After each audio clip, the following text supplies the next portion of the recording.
Welcome to the FEG Insight Bridge. This is Greg Dowling, Head of Research and CIO at FEG, an institutional investment consultant and OCIO firm serving nonprofits across the U.S. This show spans global markets and institutional investments through conversations with some of the world's leading investment, economic, and philanthropic minds to provide insights on how institutional investors can survive and even thrive in the world of markets and finance. We are excited to discuss distressed debt markets with 30-year investment veteran, Victor Khosla. He's the founder and CIO of Strategic Value Partners, also known as SVP, an industry-leading private credit firm with roots in credit, distressed, and private equity investing. After a decade plus of gorging on zero rates and easy credit, how will corporations deal with inflation and rising rates? That question is especially relevant in Europe, where they have barely recovered from their last calamity and are now facing an energy crisis due to the war in Ukraine. Additionally, Victor discusses how debt markets have evolved and changed from the previous cycle, where opportunities lie, how Europe differs from the US and Asia, and is there a social good to distressed investing? Victor, welcome to the FEG Insight Bridge. It's a treat for me to be here, Greg. Thank you. Yeah, well, thanks for being here. Would you mind telling the listeners a little bit about yourself and SVP? I'm lucky enough to be Chief Investment Officer of Strategic Value Partners. We started the firm 20 odd years ago in 2001. And over that period of time, the firm has grown. It's developed. We have about $16 billion of assets under management today. We started out focusing on distressed debt and restructurings 21 years ago. And over time, as the firm has grown, so one of the first things we did in 2004, we started to build a business in Europe out of London. So about 40% of our portfolio is in London. 40% of our portfolio of our investment team is in Europe. So we have become, right from the get-go, we became a U.S. European firm, not just a U.S. firm. Over time, we broadened out our brief. We used to focus on corporate restructurings, corporate debt, and over time, we started to get into all these hard asset sectors. So whether it is buying airplanes, and by the way, it's only interesting buying planes 2 out of 10 years. The other times, they're just too rich, too expensive. We started to invest in infrastructure. We bought waste-to-energy businesses. We own 2 toll roads today, one in Portugal, one in Texas. And then over time, there are parts of real estate we got interested in. Power generation, producing electricity has become a big area for us. So I think for us as a firm, 60% of what we do is corporate, 40% is in these hard assets. And the last thing I wanted to really highlight, for us as a firm, Greg, as we grew, we started to take control of businesses through a distressed debt or a restructuring process. We found that businesses which got into financial trouble, there's a lot of low-hanging fruit, but to get it, you had to take operational control. You often had to strengthen management. You had to build a new business plan. So today, there are 15 businesses where we have operating control with 70,000 employees. So when you look at us as a firm from our roots 21 years ago, focusing on distressed debt and restructurings, to a firm which is US and Europe, a firm which is not just corporate, but focused on all these hard asset sectors, and then a firm which has the skills to take operating control and improve businesses. The firm itself has gone through a transition. We today have 175 people globally, and 80 of them are investment professionals. Perfect. Well, thanks for that update. I wanted to maybe start talking about you and your history. I meet a lot of younger people, and many of them who have an interest in investing will say, no, I want to get into picking stocks. How do you get into distressed debt investing? Did you grow up as a kid going, I want to be a distressed debt guy? I didn't grow up as a kid thinking that either. Look, in a lot of ways, after business school, I ended up working as a strategy consultant at Booz Allen. And the consulting world was I loved the job. But the life of the mind, where you do a lot of analyses, put a lot of presentations together, wasn't for me. And I always wanted to work on Wall Street. So I ended up getting a job at Citibank as a strategy planning guy. 2 years into it, they said, boy, there's a distressed business which is starting. And I wrote the business plan. Bloomingdale's had just gone into bankruptcy. Macy's had just gone into bankruptcy. This is 1991. And I raised my hand and I said, hey, how about me? And only Citibank in 1991, they said, why not? So here I am. I'm 33 years old. I have never traded a piece of paper in my life.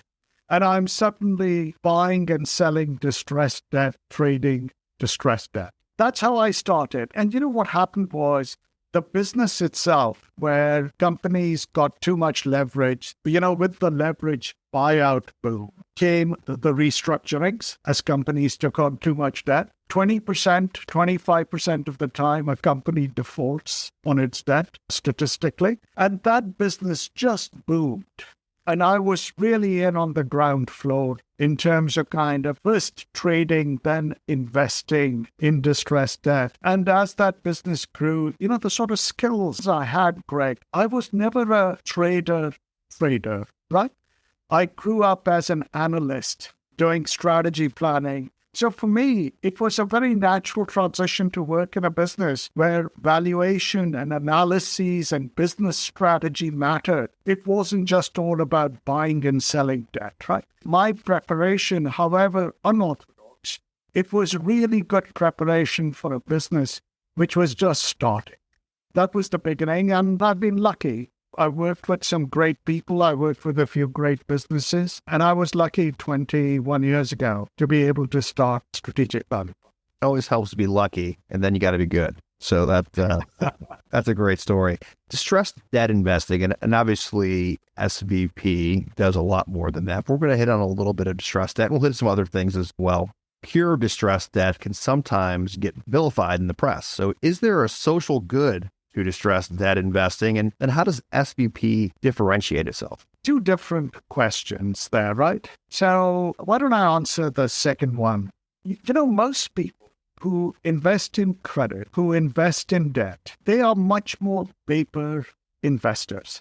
They are all generally very good at buying paper. They're good at structuring the paper or restructuring paper. And then a couple of years later, the new debt, the new equity, it either gets paid off or they sell it, right? But the core business, the DNA of all the people involved in it is paper. When you think about the differentiation, we're really different two ways. The business of buying paper, there are people like Goldman and Merrill, a group I used to run. They are the middlemen. But the way this business works, when it is really good, Greg, they keep the paper. I used to run one of those desks, right?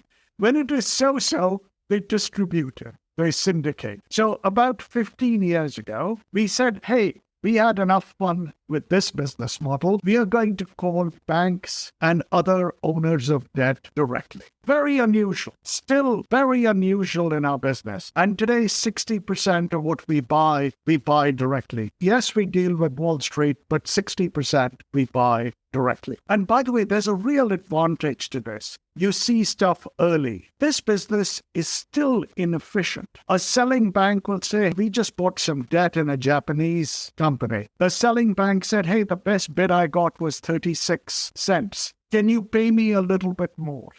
It happens, right? When you are sourcing directly, you see stuff early and you're able to get those looks how it does. So that's one source of competitive advantage.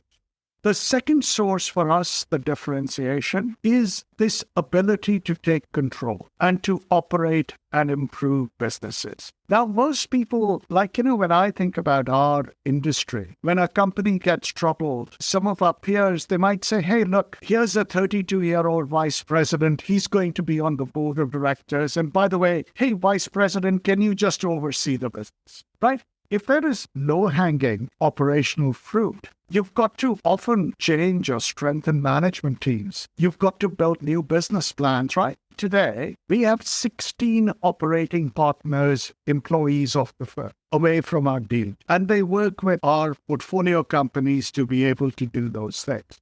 When I think about our peer group, 3, 4, 5 of them out of the 100 have direct sourcing capabilities. What I would tell you is we've got much bigger, more senior teams than anybody. And there are 2, maybe 3 who have operating partners. Literally 2, 3 out of 100 have operating partners. Now, we've got 16 of them working on our portfolio company. So I think the differentiation, how we approach the business with that early focus on Europe, which is kind of much more inefficient at the same time, completely different mindset, which, by the way, I'm bragging now, Greg, which ends up with a very differentiated, very superior set of returns.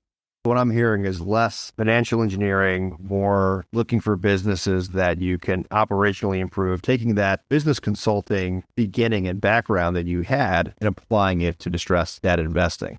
Is that a good way of kind of saying it, Victor? No, I couldn't have said it better. But you didn't answer the question, is there a social good? And I think there is based on what you said, but why should distressed debt managers exist? When you think of businesses which get into financial problems, too much leverage, right? What happens is management teams start to walk away from those businesses because they say, hey, my equity options are worthless. And when you get too much leverage in a business, nobody's thinking about a business plan or what is the next step, right? So you have companies which have essentially been abandoned. Now, in comes somebody like us with the skills to kind of really fix what is broken. Also, delevering the capital structure. The company might have $1 billion of debt, and through a restructuring, we convert it into $400 million of new debt, and the rest of it becomes equity. So we've delevered a business, we've strengthened the management team, we've built a new business plan. It's kind of what we do. When you think about kind of, zombie company versus kind of, and for us, the value isn't doing all those things. We have called all kinds of nasty words, right? You are polite, Greg. In some places, the word used is vultures. Yep. I remember working in Japan, the word was blackbirds, right? The words are all edgy. The words are all nasty. But when you look at kind of what we are doing, and by the way, the end result for us, we end up with these really, hopefully stronger businesses. We are looking to sell, often, by the way, to private equity or strategic buyers, or listing them. I think the characterization sort of uncalled for, but I'm familiar. I'm familiar with the characterization. One of the things, too, which may be a little contrary to what people think, is you actually pursue some ESG-style improvements in some of your investments. How do you do that in distressed debt investing?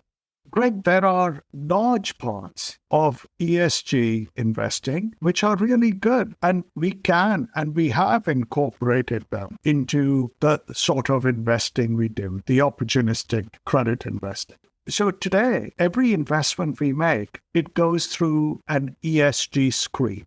Now, all the event-driven investments we make, the liquid investments we make, in those, we are not in a position to really change behavior at the company level. But we put those investments through an ESG screen. And what I'll tell you is, those screens are good, we believe, over the medium term, long term. Trying to stay a little closer to that ESG screen, we're going to do better. We're going to have higher returns in our funds as we kind of do that. When we have control of businesses, we have majority equity control, for instance. Here, we can actually make more of an impact. And I'll give you some examples. Please don't get the wrong idea. We don't follow everything slavishly, right? But I do think, for example, like on the environmental side, the E, we own a business called GenOn Energy. We have 29 power plants which produce electricity. There are 4 of them which produce electricity from coal. And by the way, the returns from those really volatile. We actually lose money. And over a period of time, call it ESG, call it however you want to describe it, we've ended up kind of managing the closure of those plants, and it's made Genon a much better, more profitable business. When you look at S, the social, and G, the governance part, look, we've always done this. Right from the beginning, we've followed kind of some of those rules. And the way I'll describe it is we really don't like investing in emerging markets. The way business works is so different. The rule of law is so different. We don't like working in it. So as a result, we've done really minor, de minimis investments in emerging markets over a long period of time. And ESG, which is a relatively newer word, right? Regardless of ESG, we've just done it, but we've just de minimis investments. When you look at the social part, for instance, some more of the S&G, we've gone out and started to recruit more senior women on our boards. And and sometimes it's just required a little tweak. There is a toll road we own. We were looking for a lead director. And when we were looking for that lead director, we said we want an ex-CEO. But when the recruiters went out, there weren't any senior ex-CEOs who were women who were available. And we couldn't find the right guy who was so good either.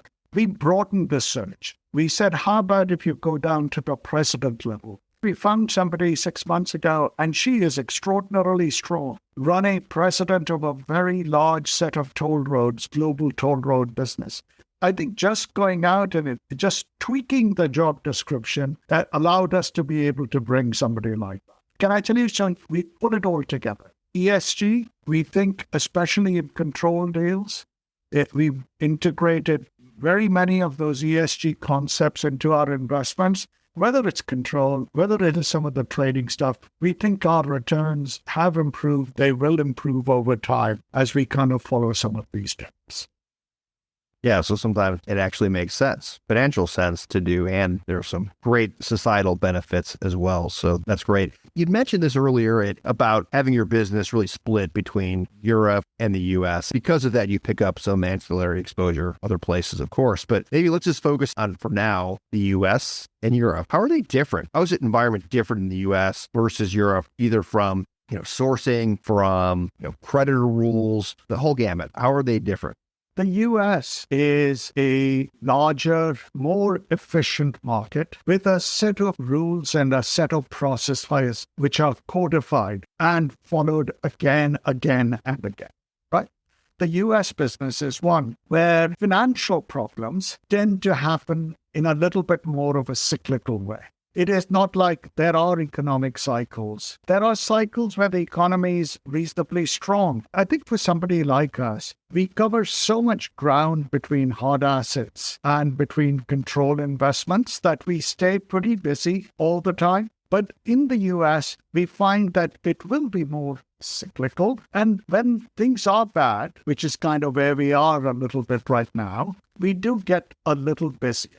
When you compare that to kind of Europe, it's just in a very different place because the way the EU has been created, where there's a common currency, but there is no common governance. Those tectonic plates keep rubbing against each other. Every 2, 3, 4 years, there's something happening with the EU which creates problems. Whether it is when Britain was part of the EU, whether it was like Brexit or not, or is it like, boy, the Italian government has just a little too much debt, or the Spanish government has too much debt and it's going to create a crisis for the euro currency. What we generally found with Europe is you've got these tectonic plates. So there are these mini cycles every 2, 3 years, while in the US, you seem to have these cycles every 6, 8 years. Europe also has a set of laws around restructurings, and it has a set of rules and processes around how you work with kind of working through labor issues, for instance, which are all different country by country. When you look at something like that, it's fractured. To really be focused on Europe, you've got to become a country specialist also, because the laws and the rules are very different, not to mention that those little mini cycles keep coming at you. So I think what we found with Europe is just much more consistent flow. One number, Greg, you'll get a kick out of. There's $100 billion of troubled loans on US bank balance sheets. There is 700 billion euros of troubled loans on European bank balance sheets, and the number is supposed to get to 1.2, 1.3 trillion in this cycle. Right there, you get a sense of the kind of size of the problem. And then the fact that you've got all this underlying complexity in Europe, you end up with fewer people who really know what they're doing. It just makes the European market for people like us, it's so much more inefficient. And by the way, Greg, as you're probably picking up, inefficiency we like. We like the fact it's inefficient, and we are one of the market leaders in a world just like that. Can you source that? I think of, and if you can parse that number a little bit, like you said, the 700 billion euros. Yeah, everybody was very excited about the distressed opportunities in Europe post the GFC. It just took forever because the banks didn't sell. They're much slower on the Euro side than they are in the US side. So how much of that is just legacy debt that's still sitting out there versus maybe new distressed debt that Brexit, COVID, the Russia-Ukraine issues on energy have created? So how much of that is new and how much of it is old, and will they actually sell this time? We had the longest wait for a while, right? After 2008, we really found that in 2011, you had the Greek crisis. Europe went into a recession. The US didn't. So what we found was it's really subsequent to that Greek crisis that the selling stopped. The ECB started to make European banks write down the loans on their balance sheet post the Greek crisis, and that's when the selling started. Greg, for the longest time, like in 2009, 10, 11, we were trying to buy debt, and we did. We bought some good debt from European banks. But I remember there was a big Spanish bank we had done a lot of business with, and he always used to have a lot of time for us. My colleagues would go to see him, and he'd say, yeah, come on over. The usual Spanish lunch, which is 2.5, 3 hours, finishing up with a nice glass of port or something, right? And then we called him up in 2012, and my colleague said, hey, Alvaro, I only have 30 minutes today though for you. And Alvaro said, why? He said, the ECB is here. They're making me write down my books. So what we found was there was a real change in behavior in 2012, and the ECB has kept the pressure. The government's put equity into the banking system. The write-down started. They're still not as fast and as quick to act like the US, but it has gotten so much better. So when you look at that, the 700 billion of debt going to 1.3 trillion, I think, as you can imagine, that extra 600 is all new. Yep. And of that 700 billion which is out there, there's still 300, 400 billion from the old days, but a couple of 100 billion accumulated after COVID. A lot of the stuff is really quite new, and the new stuff which is obviously coming on today. And I do think there's a change in behavior which has taken place in the European banking system. So you do think that this next cycle, because of those changes, they will start to sell it out there much quicker. You're not going to have to wait till someone puts a gun to their head again. Everything's sort of set up to have more selling. And in fact, Greg, if anything, when you look at Europe today,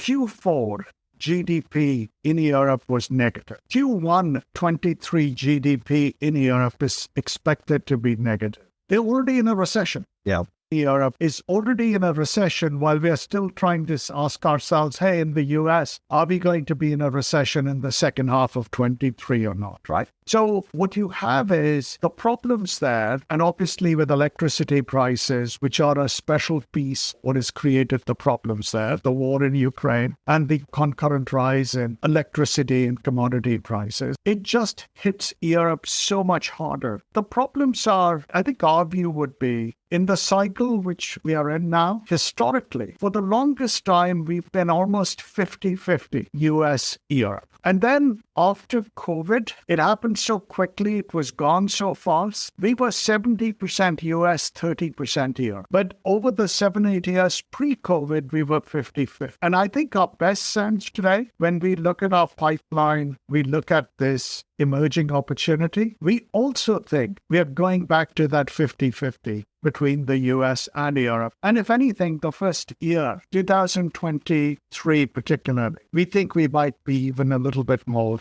European heavy Is there any change or any sectors or industries that are particularly interesting right now? You've mentioned power generation and you've done a lot of that. Electricity is a huge issue, natural gas. Is that going to be an area, or are there other areas in Europe that you kind of see as less company specific and more industry specific? We like these old economy, industrial businesses, packaging businesses, building material businesses, chemical businesses. In all these sectors, you've had this huge rise in raw material prices. And when you get commodity prices up 70%, 100% over the last couple of years, you've got to pass those commodity prices through to your customers. And sometimes you can, sometimes you can't. Sometimes there are delays in passing them through. So what we find in all these industries, in these basic manufacturing industries, you marry all that with just a lot of leverage, because there's a lot of inherent leverage which private equity investors have taken on. You create that train crash. I think to our point of view, that all these sectors in Europe, especially in conjunction with not just higher raw material prices, but lower volumes, which is kind of what happens with a recession, we find there's just a lot of interesting stuff already here today. By the way, it's not just confined to Europe. In the US, you can see some of those. We like those kind of industries, those kind of sectors, and we are already very focused on that. In Europe, you're in a recession. In the US, we think you're likely in one too. You're going to see a slowdown in volume. You're going to see problems with the price pass-through. You're going to see lower EBITDA on a very levered capital structure. You're going to see businesses in financial trouble. Now, what happens is it doesn't stay there. It bleeds out into the rest. The fact that Europe accounts for 35% of the high-yield universe, you take all these industrial businesses on both sides of the Atlantic, it just bleeds out into kind of the rest with a recession. And we think we are, in that slow-motion way, we are bleeding. We are creating those kind of problems and issues. And it won't just stay limited to kind of some narrow sector. It will affect just about every high-yield business out. That's very helpful. Thank you for that kind of real-time view into both Europe and even the U.S. As we think about what this cycle may look like and how it may differ from the last real cycle we had, so 2008, 2011 in the Eurozone, we didn't really have one with COVID. There was just too much liquidity pumped in. There were certainly a few companies that were in stress, but not many, because there were plenty of funds. So because it's been a while, how has the corporate balance sheet changed? Is it materially different in how it's structured than it was last cycle?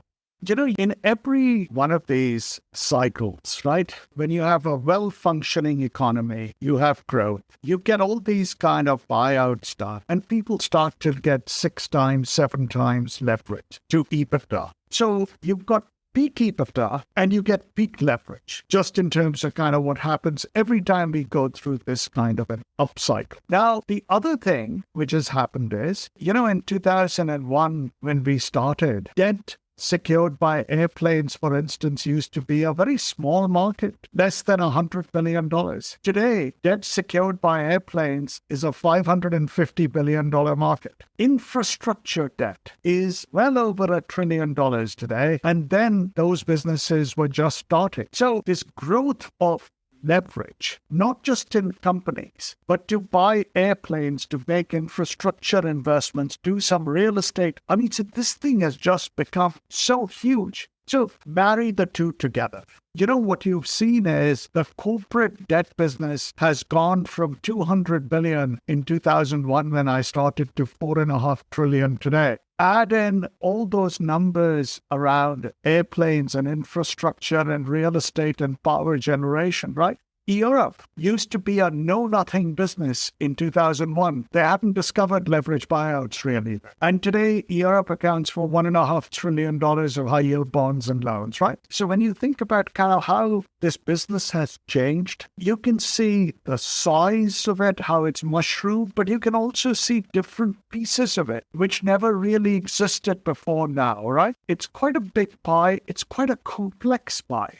right? Just in terms of kind of what it is. So as I started out, Greg, you start out with peak earnings at peak leverage at the same time in every one of these subsectors. So we've created quite a few headaches for ourselves to kind of work through over the next few years. Lots of debt everywhere. That seems like maybe not a great thing, but a very good thing for you, at least in SVP. So at least the opportunity set is rich for you. We talked a little bit about inefficient markets and your comment about Europe generally being a little less efficient than the US. But I think of just the overall competitive landscape and how that has changed a little bit. It used to be non-economic sellers. And, I think of, Caesars, maybe the poster child of this, where you had sponsors fighting hedge fund, fighting another hedge fund. Those are really sophisticated participants. Is that what it has become, or are there still opportunities to find those true inefficiencies where you're buying from a bank who needs to sell? That sort of fighting, like you're describing in Caesars, is just par for the course in the restructuring business. And I think, as you well know, that fight was 5 years, 7 years, 8 years ago. Yep. I think to our way of thinking, and please, I'm just going to step back for a moment. In 2008, there were 40 people with $1 billion or more in distressed hedge fund world. There were a few people with lockup capital in addition to that, but it was 40 people in the distressed hedge fund world of any consequence. That group of 40, those specialists, are now down to 10. There's almost been no new entry in that business at all. The other 30, they retired or they got wiped out in one of these kind of crises, right? But today, there are literally 10 people from that group of 40, and those 10 people today are much larger than they used to be in 2008. I think the thrust of what I'm saying is,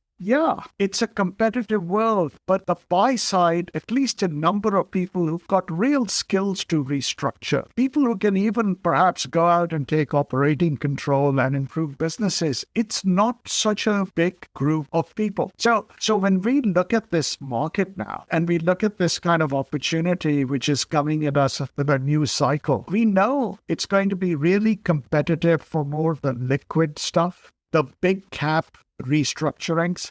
So if a company with $10 billion of debt is going to have problems, there'll be people all involved because it's a liquid name. It's kind of event-driven, right? When you get down to $1 billion, $2 billion, $500 million businesses which need to work through a restructure, or you're buying $200 million in airplane debt backed by 9 planes, right? That world, there aren't quite that many people with kind of the skills. And look, in the end, there are always fights. This business seems to get all the fights out, right? So Caesar was one of the worst ones, but in some manner, shape, or form, there's always a fight, whether it's between creditors with each other, which is a relatively new trend. Creditors with the equity holders, boy, that stuff has been going on for 25, 30 years, right? Those fights are just endless. And please, I mean this well, in a nice way, we love the fact that the banks are still non-economic owners of distressed debt. When a bank is looking to sell, they're not asking what is the value. They're saying, what is my price? How much have I already marked it down to? And can you pay me that price or more? So they are still non-economic sellers. Some of the asset managers who own high yield debt, 25% of high yield debt is owned by ETFs and high yield funds which offer daily liquidity.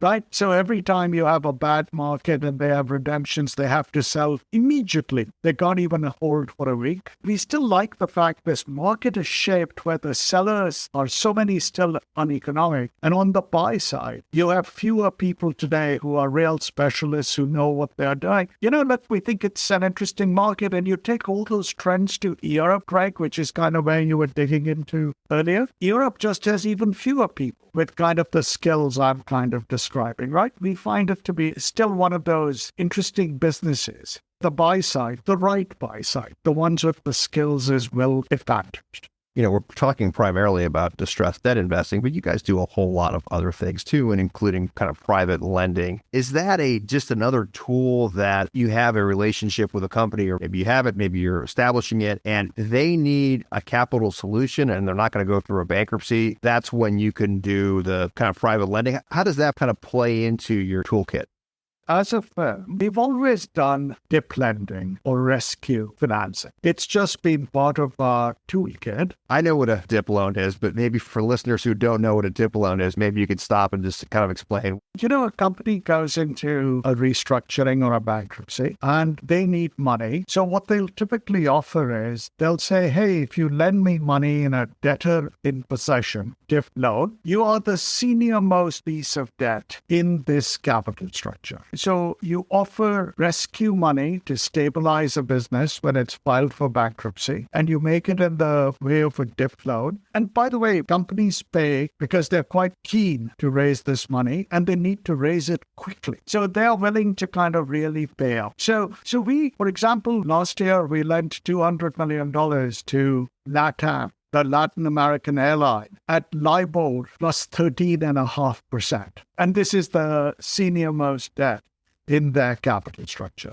So as a firm, we've always done that dip lending. We've always done the rescue financing. And Greg, what we are starting to do more and more in this current market is offer much more capital solution-like help. For example, today, there is a power plant which produces electricity. It has $500 million of debt, which is maturing in the next few months. It's all bank debt. The power plant produces about $100 million in cash flow. They can't refinance all 500 in this market. The equity guy doesn't have the money to put into it. So what we've offered is, we've said, hey, banks, we will inject $150 million in junior debt below $350 million of senior debt. So you take your 500, you cut it down to 350. We'll offer you the $150 million of junior debt because we think the debt is covered. And we will make something like an 18-19% return on it. And in this case, we own Genon, one of the larger power generating companies. So look, we've had those guys work with us on the diligence on it. So just in case they can't pay our debt, we will end up obviously with possession of that power plant. And we do think the power plant is worth much more than $500 million, right? So I think for somebody like us, offering this kind of a capital solution for the right kind of return. And we are back again, Greg, in a world where capital is somewhat dear. And to us, we are broadening out our rescue financing, our dip lending business in this market, offering those kind of capital solutions. It's just a natural outgrowth of kind of our core business. That makes sense. So I know you're a huge tennis fan. Are there any similarities between tennis and investing? I hope not that much. I've been playing tennis for 50 years and I just haven't gotten very good. Greg, I'm still on the B team. I can't make it to the A team at my club. I hope the similarities and there, but no, I am a huge tennis fan. Do you have a favorite player? I always like the big three, but I'm going to have to find new guys. I don't know if you've seen Carlos play. Yeah, on TV at least. He is just... oh my God, the way the guy can cover the courts. He reminds me of the younger Nadal or Pete Sampras. But I like the big three. It was so much fun to watch them. It seems like there is a youth movement coming up and a lot of big retirements the last few years. I thought you might say something about avoiding faults. I thought that was like a natural, beach ball for you, Victor. Like, hey, you want to double fault on investing or something. I'm still a little pissed about still being on the B team, but something that you're not on the B team for. You've had, other than investing, you've spent a lot of time on just sort of educational, not-for-profit. Is there a reason why, and kind of what are you doing there? I just find that education is such a driver to kind of take people up. The Gates Foundation does a whole bunch of different things with health and so on, all amazing things, right? But in some small way, for somebody like me, my family we've just chosen to focus on education. So there's a Boys and Girls Club in Greenwich. We are headquartered in Greenwich, Greg. And Greenwich has this reputation of being just such a rich town. Can I tell you, huge need in this town. all the people who work in shops, the policemen, the housekeepers, right? Their kids go to the Boys and Girls Club. And we started to sponsor 20 of those kids to kind of go to college every year. The firm's gotten really engaged. We have summer internships for them where they come into the firm at the same time. And Greg, can I tell you, a lot of these kids, they have never been in a business setting. Forget about being in a private equity fund, right? So with mentors from SVP, with coming in for a summer internship besides the college scholarship, right? But look, we are so delighted. And by the way, I think it's changed the culture of the firm even in a nice way. But I think whether it's the Boys and Girls Club, there are a couple more organizations I am engaged with. I'm on the board of one which called Pratham, which reaches 5 million kids in India a year. I think it's one of the best things my family can do in terms of kind of giving back.